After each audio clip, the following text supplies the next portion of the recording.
Matapos matalo sa labanan, nagpahinga ang kapitan ng kaharian ng Aspen. Kung huhusgahan sa kanyang mukha, hindi siya masaya sa resulta. Pumasok ang kapitan sa kubo at nakita ang iba pang mahahalagang tao na nakaupo sa mesa. May ilang lalaki na nagtatago ng kanilang mga mukha, dahil malamang na mga especially iya sila. Tinanong ng commander kung naidala na niya ang mensahe sa kanila. Sumagot ang kapitan na ginawa niya ito. Dahil hindi pa maaaring makita ang mga lalaki, naghihintay sila sa malayo sa kampo.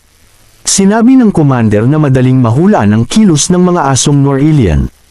Ang tanging alam lang nila ay ang pagsalakay sa mga kaaway. Gagamitin nila ang mga ito para atakihin ang mga gwardya sa hangganan at saka susugod kasama ang kanilang mga sundalo.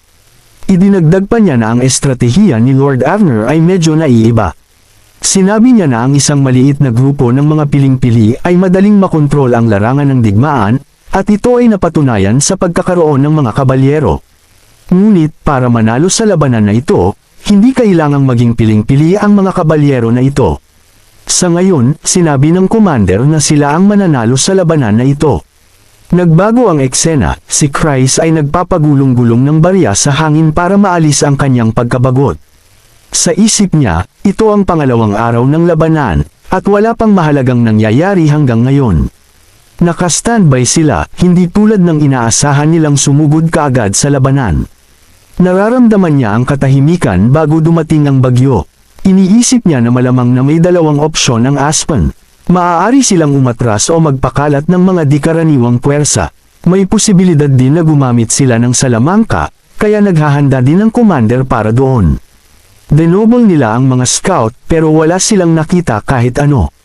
Nagtataka si Chris kung ano ang pinaplano ng Aspen. Tumingin siya sa kanyang grupo at nag-isip kung ano ang iniisip nila. Sa tingin niya ay masyadong kampante ang kanilang pag-uugali habang nasa digmaan. Pinapanood ni Ragna at Jackson si Entred na nag-uunat. Dumating ang ferry commander at tinanong si Entred kung pwede na ba siyang kumilos. Sinagot ni Entred ang tanong ng isa pang tanong, at tinanong kung bakit siya narito. Tinanong ng ferry commander kung kakaiba ba na bisitahin ang kanyang mga sundalo na kasama sa panahon ng digmaan. Inisip ni Entred na walang problema doon, pero bakit kailangang personal na bisitahin ng commander? Lumapit si Ragna at inisip na malamang na gumaling na ang mga sugat ng kanilang kapitan dahil matagal na ang nakalipas. Inisip niya na dapat na silang mag-ensayo. Tinanong ni Ragna si Entred kung kailan sila magsisimula. Inilabas ni Entred ang kanyang espada at sinabi kay Ragna na binagbigyan siya nito noong huli dahil sugatan siya. Pero hindi na kailangan gawin yun ngayon. Sumagot si Ragna na hindi naman niya plano na pagbigyan siya ngayon. Sinimulan ni Ragna ang ensayo sa pamamagitan ng pag-atake. Sinubukan ni Entred na salagin ang atake pero naitulak siya pabalik. Inisip ni Entred na malinis ang paggamit ng espada ni Ragna, at kahit ang paraan ng paggalaw niya ng talam ay maganda. Kung ikukumpara, siya ay magaspang. Ang kanyang espada ay hindi pino at walang gilas. Ngunit mayroon siyang isang bagay na papuno sa kakulangan na iyon. Sumugod si Entred, at naghanda si Ragna sa depensibong posisyon. Ikinuskos ni Entred ang kanyang espada sa lupa at inisip na gagamitin niya ang lahat ng mga kasanayan na natutunan niya. Naghagis siya ng lupa sa mukha ni Ragna, ngunit sinalag ito nang huli gamit ang kanyang espada. Inisip ni Ragna na ginagamit na naman ng kanilang kapitan ang kanyang di-karaniwang mga teknik. Nagtaka siya kung ang galaw na ito ay tinatawag na Stinky Fit. Merc Sword. Muling sumugod si Entred na may matatalim na tingin. Inatake niya si Ragna, ngunit umiwas ito sa pamamagitan ng pagtalon sa gilid. Inisip niya na ginagamit ni Entred ang teknik ng espada na itinuro niya sa kanya. Hinawakan ni Entred ang kanyang isa pang espada at sinabi na ipapakita niya sa kanya ang isang bagong posibilidad. Inilabas niya ang kanyang isa pang espada habang papalapit si Ragna, at ito ay ikinagulat niya. Umatake si Entred gamit ang kanyang isang espada pasolong, at mabilis na tiningnan ni Ragna ang trajectory. Umiwas siya sa huling sandali sa pamamagitan ng paglipat ng kanyang katawan sa isang gilid. Nanatili siyang naguguluhan at tinanong si Entred kung gumagamit ba siya ng dalawang espada. Sumagot si Entred na ito ang landas na kanyang pinili. Sumeryoso si Ragna at tinanong kung lalaban siya ng dalawang espada. Inatake ni Ragna si Enchred, at sinalag ito ni Enchred gamit ang dalawa niyang espada. Sinabi ni Ragna na malayo pa matapos ang laban na ito. Tinanggap ni Enchred ang hamon at sinabi na sumugod na. Pagkatapos, nagsimula na silang mag-ensayo. Ngumunguya si Rem ng kanyang mga kuko at naiinip. Inisip niya na ang antukin na ito ay lumalaban ng buong puso. Kung hindi lang siya natalo sa taya ng barya, sana ay siya ang nakikipag-ensayo sa kanilang leader ng grupo ngayon. Paulit-ulit niyang iniisip kung kailan ang kanyang turn. Inisip ni Jackson na gusto niyang manatili sa anino, pero gusto din niyang labanan ang kanilang leader ng squad. Mabilis na binalik ni Jackson ang kanyang sarili sa katinuan. Umalis siya at sinabihan ang sarili na kumalma. Hindi ito ang pag-uugali niya. Si Odin din ay sabik na makalaban si Enchred. Inisip niya na kayanan niyang lumaban ng buong puso ngayon. Sa susunod, babasagin niya ang isa o dalawang kasukasuan.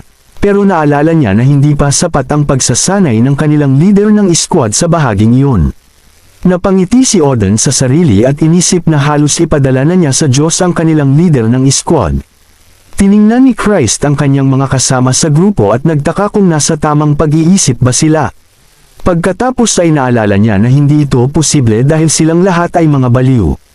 Tiningnan sila ng ferry commander at inisip na parang mga makukulit na bata sila, desperado sa atensyon. Kahit ang tamad na sundalo ay nagsiseryoso kapag kaharap niya si Enchred. Hindi niya maintindihan kung bakit ganoon. Mayroon siyang paraan para maakit ang mga tao sa kanya na hindi niya maipaliwanag. Kahit siya ay naakit sa kanya. Sinabi ng ferry commander na gusto rin niyang makipaglaban kay Enchred gamit ang kanyang espada. Nanatiling naguguluhan si Christ at nagtaka kung nahawaan na rin ng kabaliwan ng ferry commander. Biglang sumigaw si Rem at sinabing hindi na niya kaya ito. Sinabi niya na turn na niya ngayon. Papatayin niya ang kanilang commander kung susubukan niyang sumingit. Tinanong ng ferry commander kung bakit. Tinanong niya kung hindi siya susunod. Habang nakikipaglaban kay Ragna, inisip ni Enchred na talagang malalakas ang mga baliw na ito.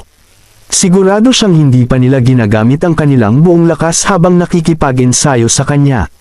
Ngunit, nakikita niya ang buong pusong pagpapaligsahan sa kanilang grupo, unti-unti. Inisip niya na ito ang ekspresyon na nakita niya nang bumalik siya mula sa pag-espie sa matataas na damo. Sinabi niya sa kanila na tumigil sa pagtatalo at sumugod na. Hindi siya mapapagod hanggat hindi niya nakakaharap ang bawat isa sa kanila. Malapit ng gamabi, at bumalik ang mga sundalo sa kanilang kampo.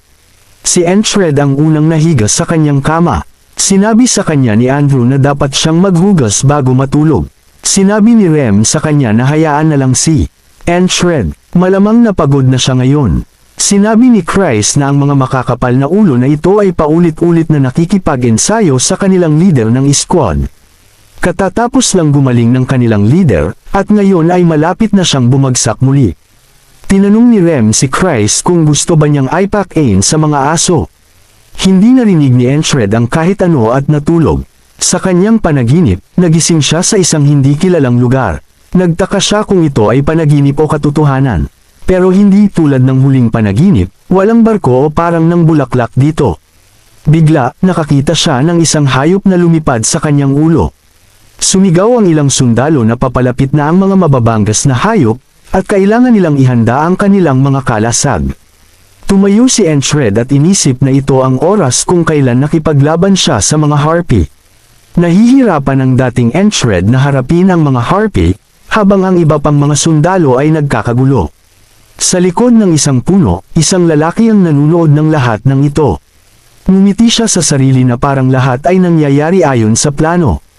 Tiningnan ni Enchred ang lalaki, at medyo nakilala niya ito. Lalong lumalim ang panaginip ni Enchred, at nakita natin na nahihirapan ang kanyang grupo laban sa mababanggas na hayop. Itinulak ng isang sundalo si Enchred gamit ang kanyang kalasag at sinabing hindi pa oras para magpakitang gilas siya. Dapat siyang lumayo doon. Ikinubli ng lalaki ang sarili sa kalasag mula sa atake ng mabangis na hayop at nakaramdam ng matinding sakit sa atake. Yumuko si Enchred at nagtago sa likod ng kanyang kasama. Inisip ng matandang Enchred na magaspang ang salita ng kanyang mga kasama, ngunit nagmamalasakit sila.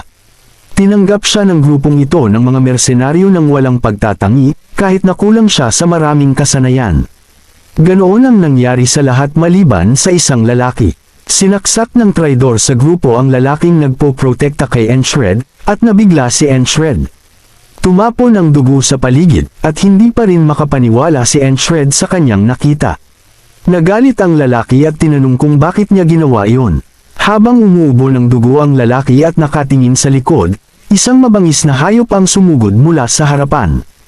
Pinatay siya ng hayop, at isa pang miyembro ang sumigaw dahil sa pagkamatay ng kanilang kapitan. Habang nagagambala rin ang lalaking ito tulad ng kanyang kapitan, isa pang mabangis na hayop ang sumugod sa kanya, binagsak siya sa lupa. Pagkatapos ay sinunggaban ng hayop ang lalaki sa kanyang damit, at kinabahan ang lalaki. Binuhat siya ng hayop sa ere, at nagsimula na ring matalo ang ibang mga sundalo sa mga atake. Sumugod ang isang lalaki kay Enshred at sinabing kailangan na nilang umatras ngayon. Gayunpaman, binato ng traidor ang kanyang likod ng isang balisong, tumalsik ang dugo sa paligid, at pinatay siya. Pinatay ng traidor sa grupo ang lahat. Ang lalaki ang pinakamalakas sa kanilang lahat. Pinapatay ng traidor ang mabangis na hayop ng madali habang nahihirapan ang lahat. Sinabi niya kay Enshred na hindi siya makakatakas dahil kailangan mamatay ang lahat dito. Natakot si Enshred sa kanya, at tinanong kung bakit niya ginawa iyon.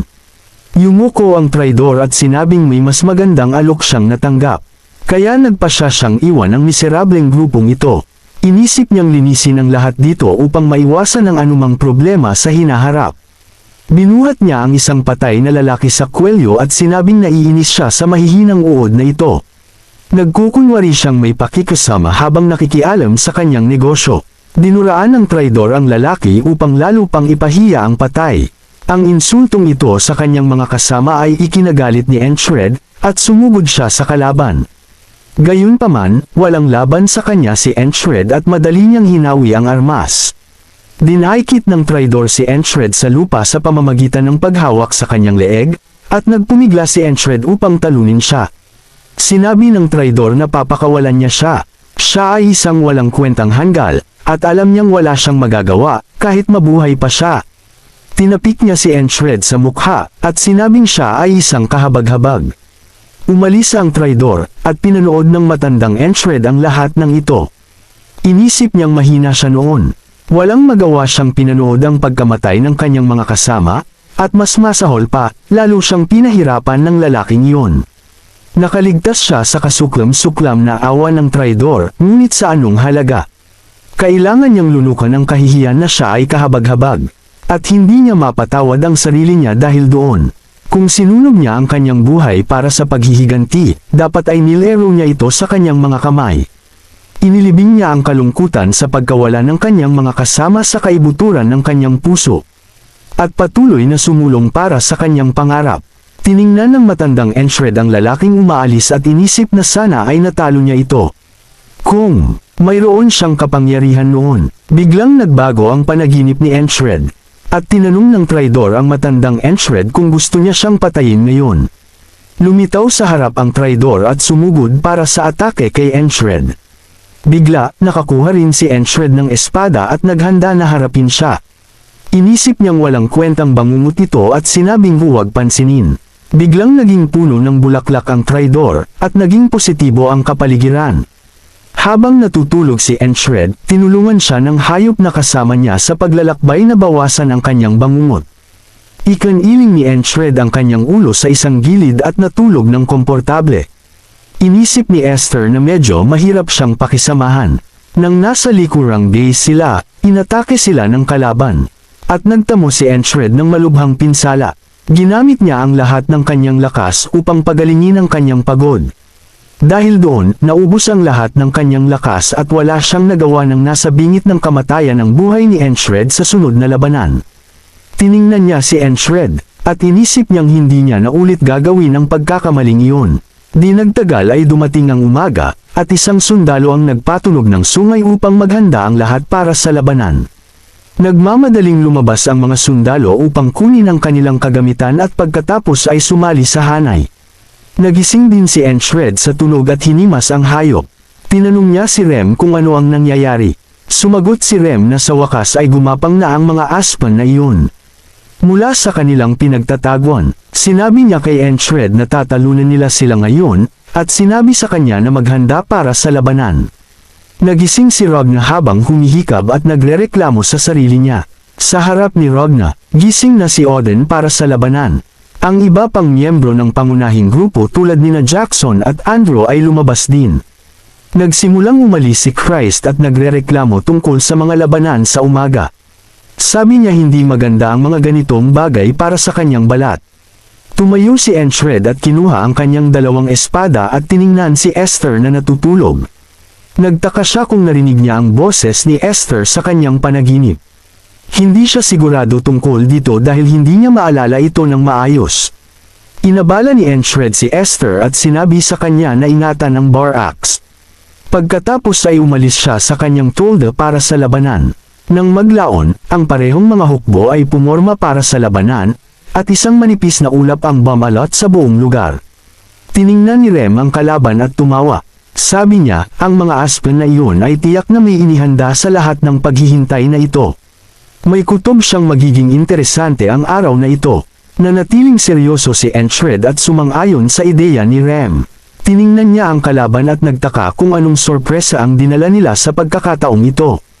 Biglang nakarinig ang mga sundalo ng malakas na kalabog sa lupa na parabang may paparating na lindol sa kanila. Nagsimula silang matakot sa tunog na iyon, at sinabi ng isang sundalo na kailangan nilang panin ang bagay na iyon. Isang higanti na kasing taas ng isang gusali ang dahan daw ang papalapit sa kanila. Itinaas ng mga mamamana ang kanilang mga pana at sinabing dapat nilang panin ito ngayon. Maraming pana ang lumipad sa ere. Tumatama sa higanti, ngunit ang maliit na pana na ito ay tumatalbog lamang sa katawan ng higanti, at wala ni isa sa kanila ang tumatagos sa balat niya.